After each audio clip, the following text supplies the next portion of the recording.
Planet of Dread by Leinster. Moran naturally did not mean to help in the carrying out of the plans which would mean his destruction, one way or other. The plans were thrashed out very painstakingly in formal conference on the space yacht Nadine, with Moran present and allowed to take part in the discussion. From the viewpoint of Nadine's ship's company, it was simply necessary to get rid of Moran. In their predicament, he might have come to the same conclusion, but he was not at all enthusiastic about their decision.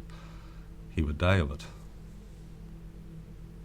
The Nadine was out of overdrive, and all the uncountable suns of the galaxy shone steadily, remotely, as infinitesimal specks of light of every colour of the rainbow.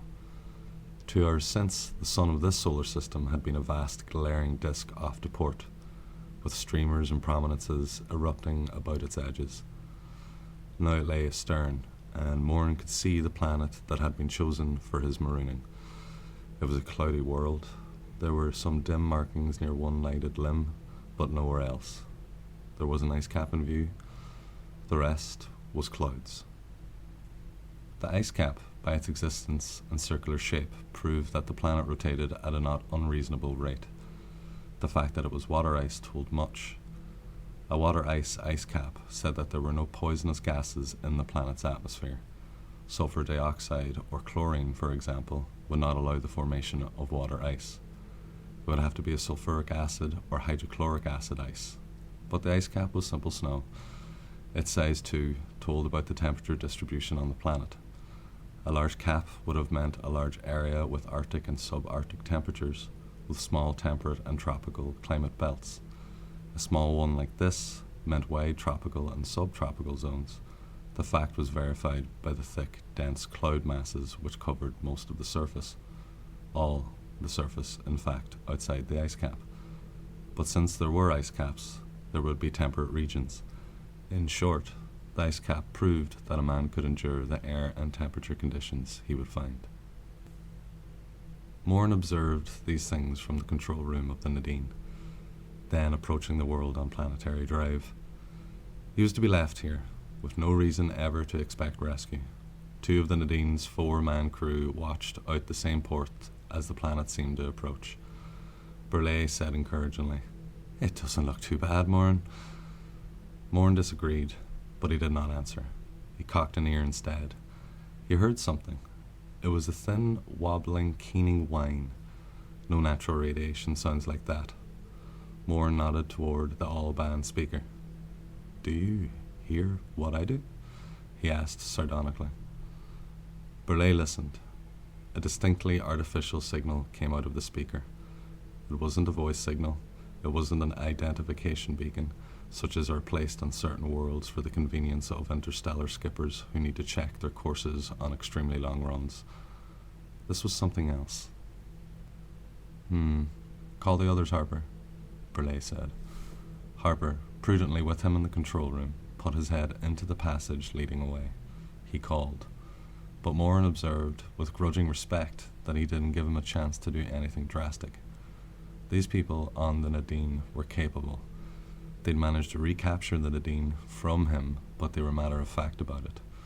They didn't seem to resent what he'd tried to do, or that he'd brought them an indefinite distance in an indefinite direction from their last landing point, and they still had to relocate themselves. They'd been on Corius 3, and they'd gotten departure clearance from its spaceport. With clearance papers in order, they could land unquestioned at any other spaceport and take off again, provided the other spaceport was one they had clearance for. Without rigid control of space travel, any criminal anywhere could escape the consequences of any crime, simply by buying a ticket to another world. Moran couldn't have bought a ticket, but he tried to get off the planet Corius on the Nadine. The trouble was that the Nadine had clearance papers covering 5 persons aboard, 4 men and a girl, Carol. Moran made 6. Wherever the yacht landed, such a disparity between its document and its crew would spark an investigation, a lengthy, incredibly minute investigation. Moran, at least, would be picked out as a fugitive from Course 3. The others were fugitives too, from some unnamed world Moran did not know. They might be sent back where they came from.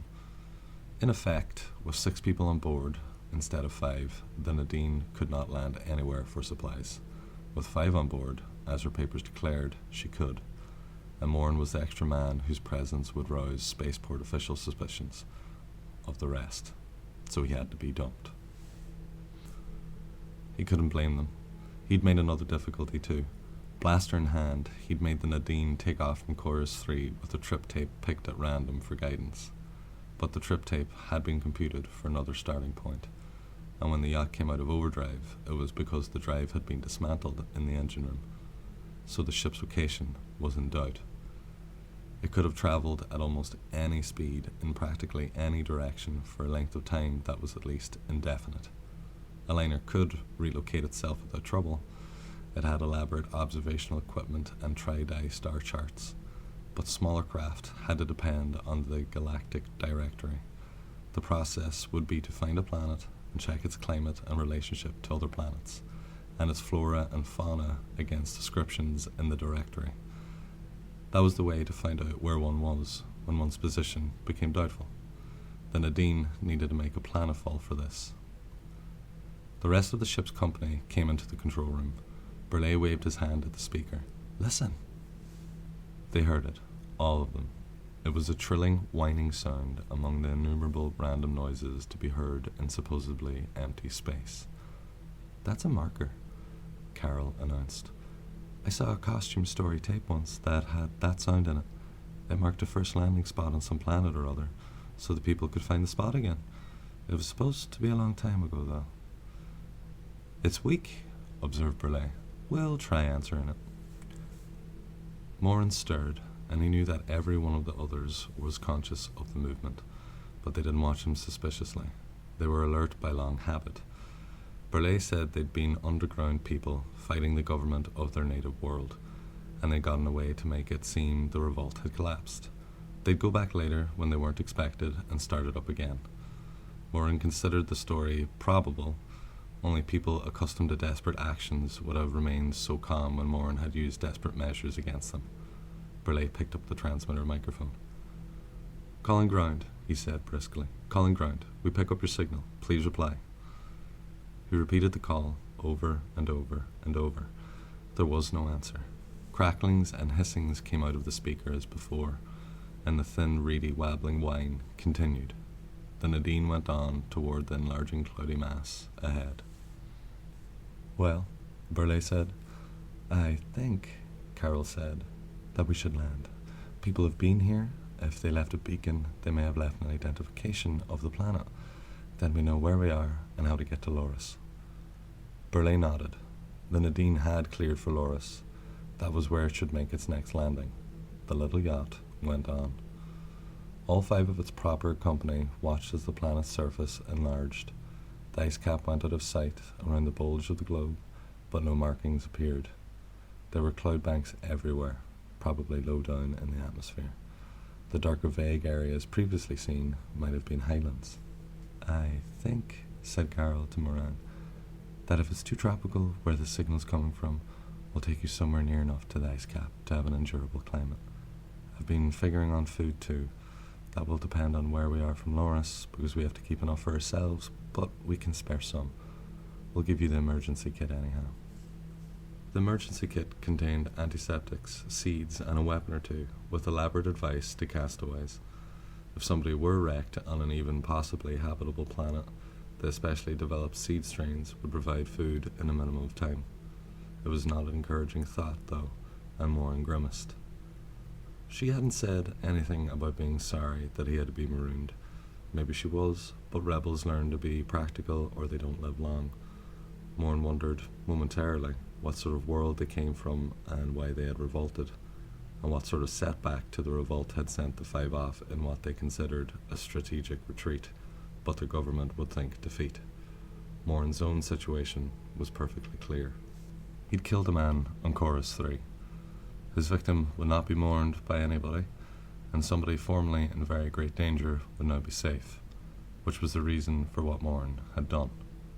But the dead man had been very important, and the fact that Moran had forced him to fight and killed him in fair combat made no difference. Moran had needed to get off planet, and fast. But space travel regulations are especially designed to prevent such escapes. He'd made a pretty good try at it. One of the controls on space traffic required a ship on landing to deposit its fuel block in the spaceport's vaults. The fuel block was not returned until clearance for departure had been granted. But Moran had waylaid the messenger carrying the Nadine's fuel block back to the space yacht. He'd knocked the messenger cold and presented himself at the yacht with the fuel. He was admitted. He put the block in the engine's gate. He duly took the plastic receipt token. The engine only then released, and he drew a blaster. He'd locked 2 of the Nadine's crew in the engine room, rushed to the control room without encountering the others, dogged the door shut, and threaded in the first trip tape to come to hand. He punched the take-off button, and only seconds later, the overdrive. Then the yacht, and Moran, was away. But his present companions got the drive dismantled 2 days later, and once the yacht was out of overdrive, they efficiently gave him his choice of surrendering or else. He surrendered, stipulating that he wouldn't be landed back on Chorus 3. He still clung to hope of avoiding return, which was almost certain anyhow, because nobody would want to go back to a planet from which they'd carried away a criminal, even though they'd done it unwillingly. Investigation of such a matter might last for months. Now the space yacht moved toward a vast mass of fleecy whiteness without any visible features. Harper stayed with the direction finder. From time to time, he gave readings requiring minute changes of course. The wabbling, whining signal was louder now. It became louder than all the rest of the space noises together. The yacht touched atmosphere, and Burleigh said, "Watch your height, Carol." She stood by the ecometer. 60 miles, 50. 30. A correction of course. 15 miles to surface below. 10. 5. At 25,000 feet there were clouds, which would be particles of ice so small that they floated even so high. Then clear air, then lower clouds, and lower ones still.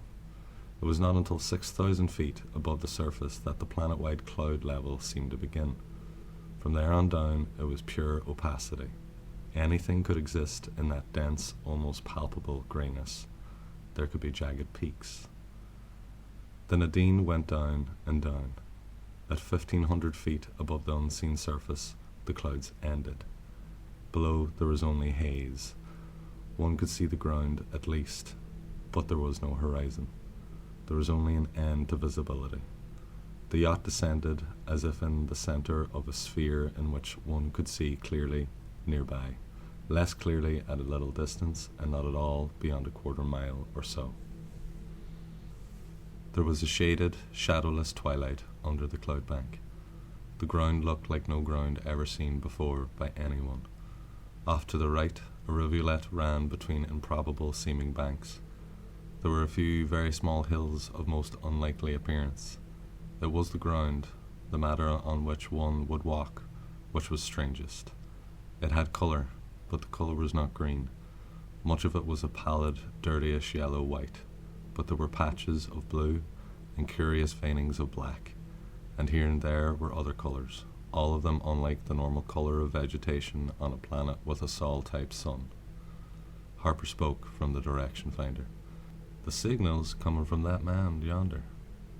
There was a hillock of elongated shape directly in line with the Nadine's course in descent. Except for the patches of colour, it was the only considerable landmark within the half-mile circle in which anything could be seen at all. The Nadine checked her downward motion.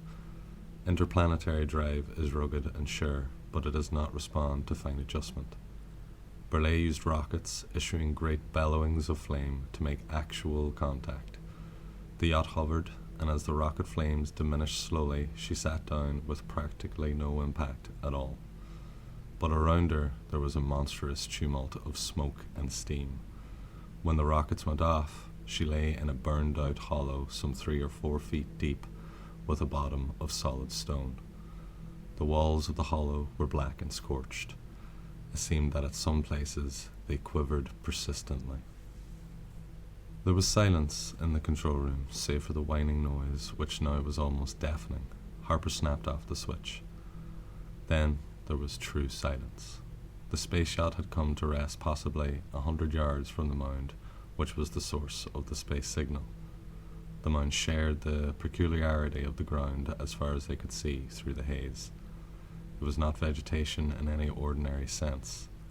Certainly it was no mineral surface. The Landon rockets had burned away 3 or 4 feet of it, and the edge of the burnt area smoked, and somehow it looked as if it would reek, and there were places where it stirred. Burleigh blinked and stared. Then he reached up and flicked on the outside microphones. Instantly there was bedlam. If the landscape was strange, here, the sounds that came from it were unbelievable. There were grunting noises, there were clickings, uncountable clickings that made a background for all the rest. There were discordant howls and honkings. From time to time, something unknown made a cry that sounded very much like a small boy trailing a stick against a picket fence, only much louder. Something hooted, maintaining the noise for an impossibly long time, and persistently sounding as if they came from far away. There were booming noises, unspeakably deep bass, made by something alive, and something shrieked in a lunatic fashion, and something else still moaned from time to time with the volume of a steam whistle. "This sounds and looks like a nice place to live," said Moran with fine irony. Burleigh did not answer. He turned down the outside sound. "What's that stuff there, the ground?" he demanded. "We burned it away in landing. I've seen something like it somewhere, but never taking the place of grass." "That," said Moran, as if brightly, "that's what I'm to make a garden in. Of evenings I'll stroll among my thrifty plants and listen to the delightful sounds of nature." Burleigh scowled. Harper flicked off the direction finder. "The signal still comes from that hillock yonder," he said with finality. Moran said bitingly, "That ain't no hillock. That's my home." Then, instantly he'd said it, he recognized that it could be true. The mound was not a fold in the ground. It was not an upcropping of the ash-covered stone on which the Nadine rested. The enigmatic, dirty yellow, dirty red, dirty blue, and dirty black ground cover hid something. It blurred the shape it covered, very much as an enormous cobwebs made solid and opaque would have done. But when one looked carefully at the mound, there was a landing fin sticking up toward the leaden skies. It was attached to a large cylindrical object, of which the forepart was crushed in. The other landing fins could be traced. "It's a ship," said Moran curtly. "It crash-landed, and its crew set up a signal to call for help. None came, or they'd have turned the beacon off. Maybe they got the lifeboats to work and got away. Maybe they lived as I'm expected to live until they died as I'm expected to die." Burleigh said angrily, "You'd do what we're doing if you were in our shoes." "Sure," said Moran, "but a man can gripe, can he?" "You won't have to live here," said Burleigh. "We'll take you somewhere up by the ice cap. As Carol said, we'll give you everything we can spare, and meanwhile we'll take a look at that wreck yonder. There might be an indication in it of what solar system this is. There could be something in it of use to you too. You'd better come along when we explore." "Aye, aye, sir," said Moran with irony. "Very kind of you, sir. You'll go armed, sir?" Burleigh growled. "Naturally." "Then, since I can't be trusted with a weapon," said Moran, "I suggest that I take a torch. We may have to burn through that loathsome stuff to get in the ship." "Right," growled Burleigh again. "Bron and Carol, you'll keep ship. The rest of us wear suits. We don't know what that stuff is outside."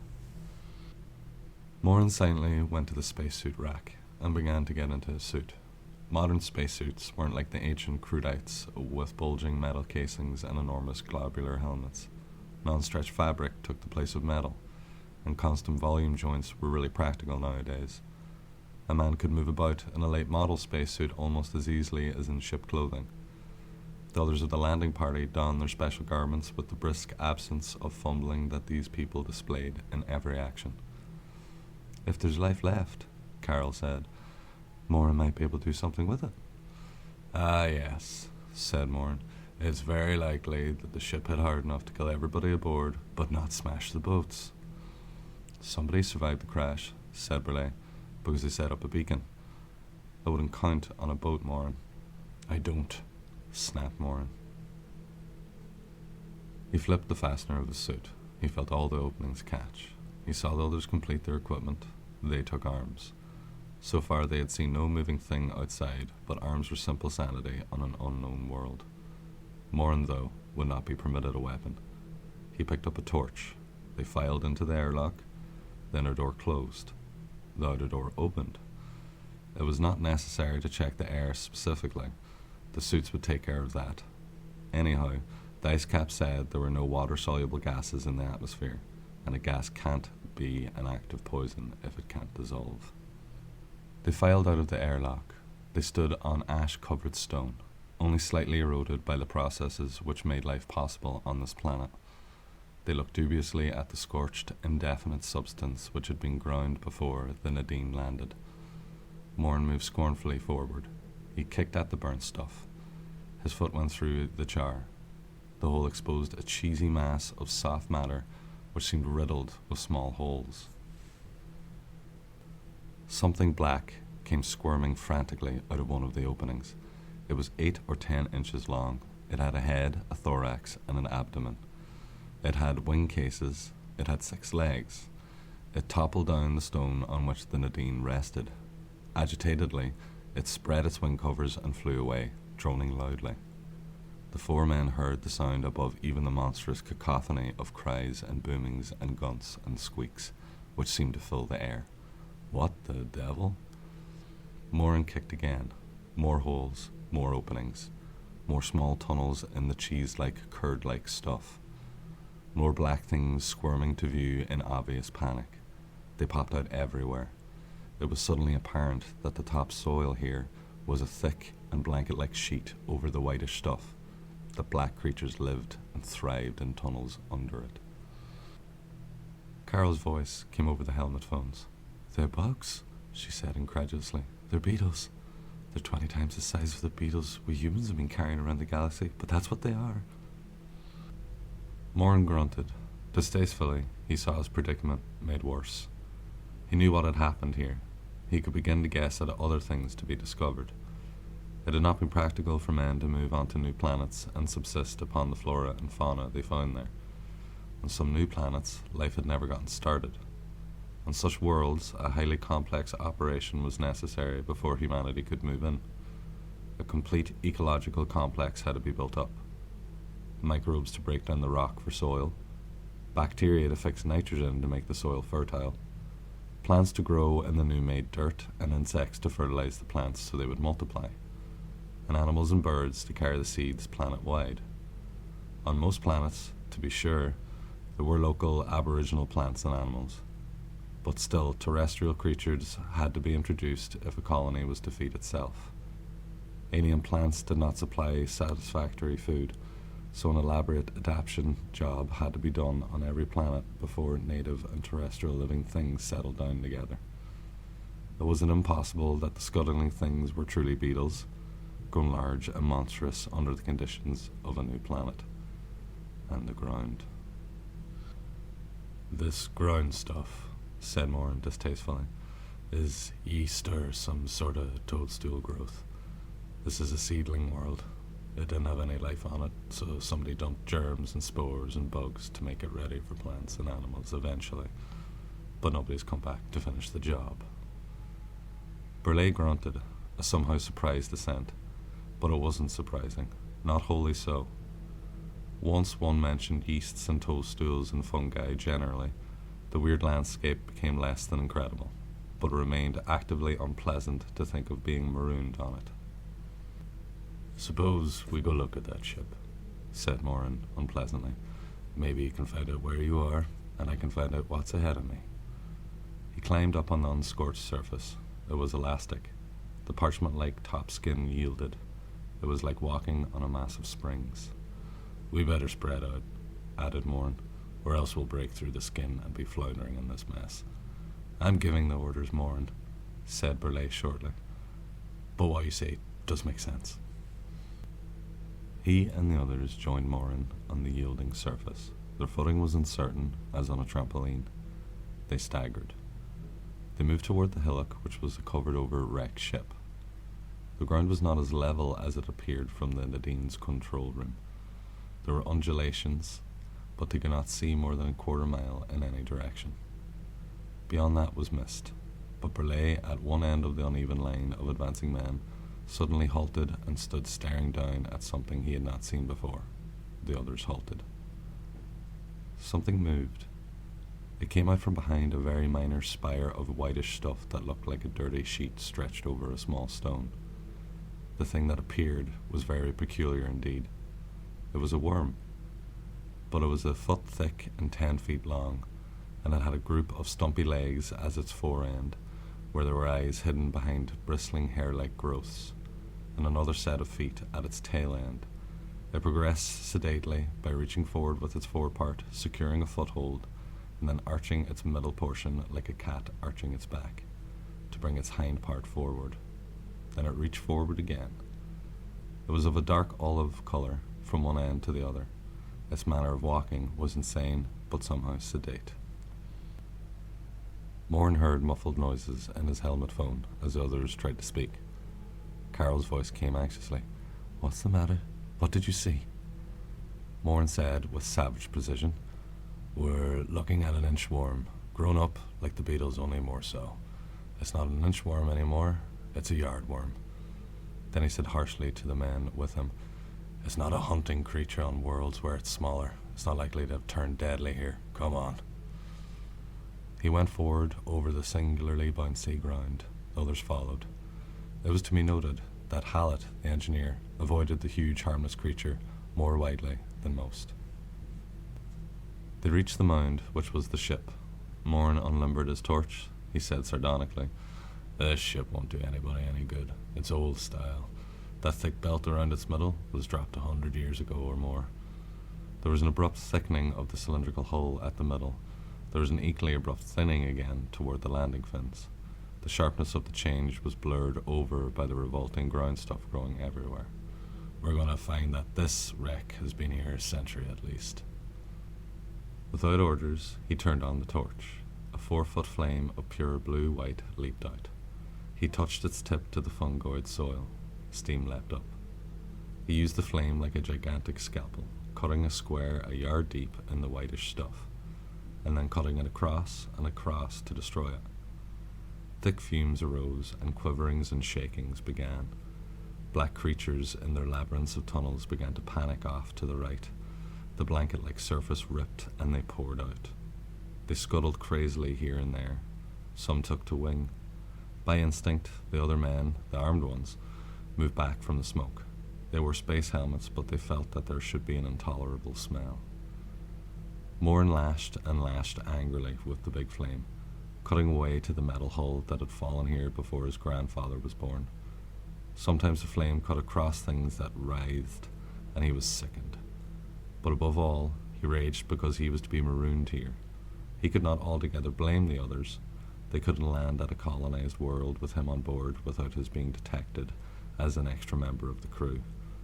His fate would be then sealed, but they also would be investigated. Official queries would go across the whole sector of the galaxy, naming 5 persons of such and such description and such fingerprints, voyaging in a space yacht of such and such size and registration. The world they came from would claim them as fugitives. They would be returned to it. They'd be executed. Then Carol's voice came in his helmet phone. She cried out, "Look out! It's coming! Kill it! Kill it!" He heard blast rifles firing. He heard Burleigh pant commands. He was on his way out of the hollow he'd carved when he heard Harper cry out horribly. He got clear of the newly burned away stuff. There was still much smoke and steam, but he saw Harper. More, he saw the thing that had Harper. It occurred to him instantly that if Harper were to die, there would not be too many people on the Nadine. There need not maroon him. In fact, they wouldn't dare. A ship that came into port with too few on board would be investigated as thoroughly as one that had too many, perhaps more thoroughly. So if Harper were killed, Morn would be needed to take his place. He'd go on from here in the Nadine, necessarily accepted as a member of her crew. Then he rushed, flame torch making a roaring sound.